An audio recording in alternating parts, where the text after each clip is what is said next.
మోకాళ్ల నొప్పులు, gas, gut health వంటి సర్వ రోగాలకు నివారణి అరుణ యోగా ఆముదం. Hi, welcome to my review. Colour photo తర్వాత దర్శకుడు సందీప్ రాజ్ నుంచి వచ్చిన మరో చిత్రం మోగ్లీ. షూటింగ్ మొదలైనప్పటి నుంచి రిలీజ్ వరకు ఈ సినిమా చుట్టూ చాలా సమస్యలే వచ్చాయి. ఒకానొక టైంలో దర్శకుడు సందీప్ రాజ్ కూడా ఈ సినిమాపై నమ్మకాన్ని కోల్పోయాడు. చాలా భావోద్వేగంగా అతను సోషల్ మీడియాలో పోస్ట్ చేసిన విషయం మనందరం చూసాం. అయితే ఎట్టకేలకు ఈ సినిమా ఇప్పుడు ప్రేక్షకుల ముందుకు వచ్చింది. అండ్ మోగ్లీ ఎలా ఉంది, ఈ సినిమా విశేషాలు ఏంటి, ఆడియన్స్ను ఆకట్టుకునే రీతిలో ఉందా లేదా, ఇలాంటి అన్ని విషయాలను ఇప్పుడు ఈ రివ్యూ ద్వారా తెలుసుకుందాం. ముఖ్యంగా ప్రేమ కథలు హిట్ అవ్వాలంటే ఆ సినిమాలో భావోద్వేగాలు చాలా బలంగా ఉండాలి. భావోద్వేగాలు అంత బలంగా పలకాలంటే ఆ నటీనటుల నటన కూడా అంతే స్థాయిలో ఉండాలి. ముఖ్యంగా ఎవరైతే ఆ లవ్ స్టోరీలో ఒక పేరుగా నటిస్తుంటారో వాళ్ళ ఎక్స్ప్రెషన్స్, వాళ్ళ నటన ఆడియన్స్ని కట్టిపడేయాలి. ప్రతి సీన్లో కానీ ప్రతి షాట్లో కానీ ఆ ఎమోషన్ క్యారీ అవ్వాలి. బట్ బ్యాడ్ లక్, మోగ్లీ విషయంలో జరగలేదు. పార్వతీపురంలోని ఏజెన్సీలో ఓ అనాథ, ఊరంతా తన కుటుంబమే అనుకొని బతుకుతూ ఉండే ఓ అమాయకుడు, అతనికి ఓ మంచి ఫ్రెండ్, అడవి నేపథ్యం. అలాంటి ఊరిలోకి ఓ అందమైన అమ్మాయి ఎంట్రీ ఇస్తుంది. ఆమె హీరోయిన్. ఆ అమ్మాయి ప్రేమని హీరో పొందాలి. అయితే మధ్యలో ఒక రాక్షసుడు లాంటి విలన్. ఒక ప్రేమ కథకి ఇంతకంటే సెటప్ అవసరమా? ఇంతకు మించి అవసరం లేదు. నిజానికి సందీప్ రాజ్ మంచి కథనే రాసుకున్నాడు అండ్ మంచిగానే ఎగ్జిక్యూట్ కూడా చేశాడు. సమస్యల్లా నటీనటుల నటన విషయంలోనే వచ్చేసింది. అండ్ ముఖ్యంగా main lead Roshan Kanakala. Cinema కోసం అతను పడ్డ కష్టం అర్థమవుతుంది. బాడీ పరంగా కానీ అండ్ ఆ స్టంట్స్ పరంగా కానీ యాక్షన్ ఎపిసోడ్స్ కోసం కానీ రోషన్ నుంచి 100% వచ్చింది. బట్ చిన్న చిన్న ఎక్స్ప్రెషన్స్ ఇవ్వడంలో మాత్రం అతను ఇంకా మెరుగవ్వాలి. మోగ్లీ ఫస్ట్ హాఫ్ విషయానికి వస్తే రైటింగ్ పరంగా చాలా బాగుంది. ముఖ్యంగా విలన్ క్యారెక్టర్ని ఒక్క సీన్లో రిజిస్టర్ చేయడం ఏదైతే ఉందో మనకి తెలుగు సినిమాలో చాలా అరుదుగా కనిపిస్తూ ఉంటుంది. ఇక్కడ సందీప్ రాజ్ రైటింగ్ స్కిల్ని మెచ్చుకొని తీరాలి. ఇక ఫస్ట్ హాఫ్లోనే హీరో హీరోయిన్ మధ్య ప్రేమ మొదలవడం, వాళ్ళ జర్నీ అద్భుతంగా సాగడం, ఇవన్నీ కూడా ఆడియన్స్ని చాలా బాగా ఆకట్టుకున్నాయి. ముఖ్యంగా హీరోయిన్ గురించి, హీరోయిన్ క్యారెక్టర్ గురించి తప్పుగా అర్థం చేసుకున్న హీరో రియలైజ్ అయిన తరువాత ఆమెకి సారీ అనే ఒక చిన్న మాట చెప్పకుండా ఏకంగా ఆమె కాళ్ళ మీద పడి క్షమాపణ అడగడం, ఇది మాత్రం చాలా అద్భుతంగా వచ్చింది. ఇక్కడ రైటింగ్ పరంగా కానీ డైరెక్టర్ పరంగా కానీ సందీప్ రాజుని మెచ్చుకొని తీరాల్సిందే. చాలా గొప్పగా ఈ సీన్ని కన్సిడర్ చేశారు ఆయన. ఇక వైవ హర్ష కామెడీ, బండి సరోజ్ కుమార్ అలా వచ్చి ఇలా మెరవడం, హీరోయిన్ అందం, ఇవన్నీ కూడా ఫస్ట్ హాఫ్కి చాలా బలాన్ని చేకూర్చాయి.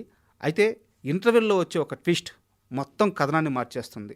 అప్పటిదాకా మనం చూసిన సినిమా వేరా, మనం చూసింది నిజం కాదు, దాని బ్యాక్డ్రాప్లో ఒకటి ఉందా, ఇలాంటి ఒక ట్విస్ట్ చాలా ఎగ్జైట్మెంట్కి గురి చేస్తుంది. సెకండ్ హాఫ్ మీద అంతే స్థాయిలో ఇంట్రెస్ట్ పెంచుతుంది. మోగ్లీ ఫస్ట్ హాఫ్కి రోషన్ హీరో అయినా సెకండ్ హాఫ్కి మాత్రం బండి సరోజ్ కుమారే హీరో. క్రిస్టోఫర్ నోలన్ క్యారెక్టర్లో అతని నటన అన్మ్యాచబుల్. బండి సరోజ్ కుమార్ ఇలాగే యాక్టింగ్ పైన కానీ దృష్టి పెడితే రానున్న 5 ఏళ్ల కాలం అతను టాలీవుడ్ని దున్నేస్తాడు. ఈ విషయంలో సెకండ్ థాట్ లేనే లేదు. సెకండ్ హాఫ్లో సరోజ్ కనిపించిన ప్రతి సీన్ పేలింది. అతను మాట్లాడిన ప్రతి మాట ఆకట్టుకుంది. ఆడిటోరియంలో ప్రతి ఆడియన్ కూడా సరోజ్ కుమార్ నటనకి అలాగే స్పెల్ బౌండ్ అయిపోయారు. సెకండ్ హాఫ్లో ఒకవైపు సరోజ్ కుమార్ క్యారెక్టర్ అలా బిల్డ్ అవుతూ పోతూ ఉంటుంది. బట్ సినిమా మాత్రం ట్రాక్ తప్పేసింది. దీనికి కారణం దర్శకుడే. దర్శకుడు అనే కంటే కూడా అతను తీసుకున్న ఒక పాయింట్, హీరోయిన్ వినలేదు, మాట్లాడలేదు. ఈ పాయింట్ ఫస్ట్ హాఫ్కి చాలా బలంగా అసెట్ అయింది. ఎందుకంటే ఒక ప్రేమ పుట్టేటప్పుడు వాళ్ళిద్దరి మధ్య కమ్యూనికేషన్ లేకుండా, ఒక చిన్న చిన్న ఎక్స్ప్రెషన్స్తో అండ్ మాటలు లేకుండా ఆ ప్రేమ పుట్టే విధానం ఏదైతే ఉందో చాలా కొత్తగా, అంటే ఒక రిఫ్రెషింగ్ లాగా అనిపించింది. అది ఫస్ట్ హాఫ్లో కొత్త సీన్లు పడడానికి, ఇప్పుడు దాకా మనం చూడని సీన్లు పడడానికి స్కోప్ ఇచ్చింది. అందువల్ల వాళ్ళ లవ్ స్టోరీ కానీ ఆ జర్నీ కానీ మనకి చాలా బాగా నచ్చుద్ది. బట్ సెకండ్ హాఫ్ విషయానికి వచ్చేలేకే సినిమా యాక్షన్ బ్యాక్డ్రాప్కి వెళ్ళిపోయింది. ఇక్కడ యాక్షన్ టర్న్ తీసుకున్న తర్వాత హీరోయిన్తో సీన్లు పడే స్కోప్ లేకుండా పోయింది. బట్ హీరోయిన్ ఎప్పుడు హీరో పక్కనే ఉంటుంది. పోనీ ఆమెతో ఏమన్నా మాట్లాడదామంటే ఆ క్యారెక్టర్కి ఉండే సమస్య వల్ల ఆ సీన్ ఏది కూడా ఎస్టాబ్లిష్ అయ్యే స్కోప్ లేదు, అంటే ఆడియన్ను ఆకట్టుకునే స్కోప్ లేదు. దీంతో హీరో ఎప్పుడు కూడా తన ఫ్రెండ్ వైవ హర్షతోనో లేకుంటే హీరోయిన్ ఫ్రెండ్తోనో మాట్లాడుతూ, అంటే పూర్తిగా ప్రేమ కథలో ప్రేమ లేకుండా పోయింది. దీంతో చాలా వరకు మోగ్లీ సినిమా ట్రాక్ తప్పేసింది. ప్రేమ కథ కాస్త యాక్షన్ ట్రాక్ తీసేసుకుంది. ఇక్కడ ఆడియన్ డిస్కనెక్ట్ అయిపోయాడు. అన్నిటికీ మించి ముఖ్యంగా సెకండ్ హాఫ్లో ఒకటే బ్యాక్డ్రాప్, ఒకటే సీను, అది చాలా రిపీటెడ్గా అనిపిస్తూ ఉంటుంది. కథ ఫ్లోని దెబ్బతీస్తూ ఉంటుంది. కథ ఫ్లో అనే దానికంటే కూడా అసలు అక్కడ ఇంకా కథ ముందుకు నడవలేదు. ఒక్కసారి హీరో హీరోయిన్ అడవిలోకి వచ్చిన తర్వాత ఇంకా అక్కడి నుంచి ఏమవుద్ది అనే ఒక్క సీన్ మీదే సినిమా అంతా నడిచింది. బండి సరోజ్ కుమార్ ఒకవైపు మెరుస్తున్నా కానీ కథనం ముందుకు పోకపోవడం వల్ల మోగ్లీ కాస్త భారంగా మారిపోతుంది. అప్పటి వరకు సినిమాలో అక్కడక్కడ మ్యాజిక్ కనిపిస్తూ వచ్చింది. చాలా దగ్గర కొన్ని మంచి సీన్లు పడ్డాయి, కొన్ని దగ్గరలో చాలా గొప్ప సీన్లు పడ్డాయి. అయితే సెకండ్ హాఫ్ చివరికి వచ్చేసేలేక సినిమా పూర్తిగా ట్రాక్ తప్పేసి ఆడియన్ కాస్త డైవర్ట్ అవుతున్న సమయంలో క్లైమాక్స్ ట్రీట్మెంట్ మాత్రం అదిరిపోయింది. తెలుగు సినిమాల్లో ఈ మధ్యకాలంలో మనం ఎప్పుడు చూడని క్లైమాక్స్ ఇది. నాకు తెలిసి ఇకపై కూడా ఇలాంటి క్లైమాక్స్ రాదు. ముఖ్యంగా ఇలాంటి ఓ క్లైమాక్స్ రాసుకున్న దర్శకుడికి నిజంగా హ్యాట్స్ ఆఫ్. అండ్ టెక్నికల్గా కూడా మోగ్లీలో కొన్ని సమస్యలు ఉన్నాయి. ముఖ్యంగా ఆర్ఆర్ ఆ ఎమోషన్కి తగ్గట్టు ఎక్కడా కూడా ప్లేస్ అవ్వలేదు. బట్ ఇది ఎందుకు జరిగిందో అర్థం కాలేదు. అండ్ ఎడిటింగ్లో కూడా చాలా సమస్యలు ఉన్నాయి. కానీ ఇక్కడ మనం గుర్తుంచుకోవాల్సింది మోగ్లీ చాలా చిన్న సినిమాకి ఎప్పుడు పెద్ద కష్టాలు ఉంటాయి. ముఖ్యంగా బడ్జెట్ అనేది ఎప్పుడు మిగతా అంశాలను కంట్రోల్ చేస్తూ ఉంటుంది. సో ఈ విషయంలో మోగ్లీలో ఈ చిన్న సమస్యలను పట్టించుకోకపోవడమే మంచిది. అండ్ ఫైనల్గా మోగ్లీ ఒకసారి చూడదగ్గ సినిమా.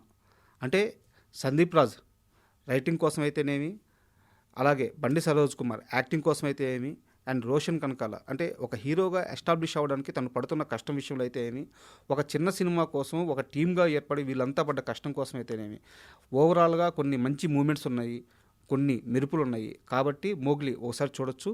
అయితే ఇది నా అభిప్రాయం. మీరు కూడా సినిమా చూడండి. మీకు సినిమా ఇంకా బాగా నచ్చచ్చు. సినిమా చూశాక మీ అభిప్రాయం తెలియజేయండి. And finally congrats to Mowgli team. And for more videos, Please subscribe to iDream. Please subscribe to iDream. Please subscribe iDream. And please subscribe to iDream. For more videos, subscribe to iDream. please like, share and subscribe to the channel. Congratulations, iDream. Subscribe to iDream. Subscribe to iDream. So subscribe to iDream Media. iDream ki iDream team andarki huge congratulations. Please subscribe iDream Media. Please subscribe to iDream. Subscribe iDream. Please subscribe to iDream. iDream అంటే నా కళల channel subscribe చేసుకున్న నోరు తిరుగుతలేదు. మీరైతే గంట గుర్తు కొట్టండి. For more such videos, please subscribe to iDream. Subscribe to iDream. Please subscribe to iDream. Please subscribe iDream Media. Please do subscribe to iDream. Please subscribe to iDream Media. For best entertainment and information, please subscribe iDream. And don't forget to subscribe to iDream.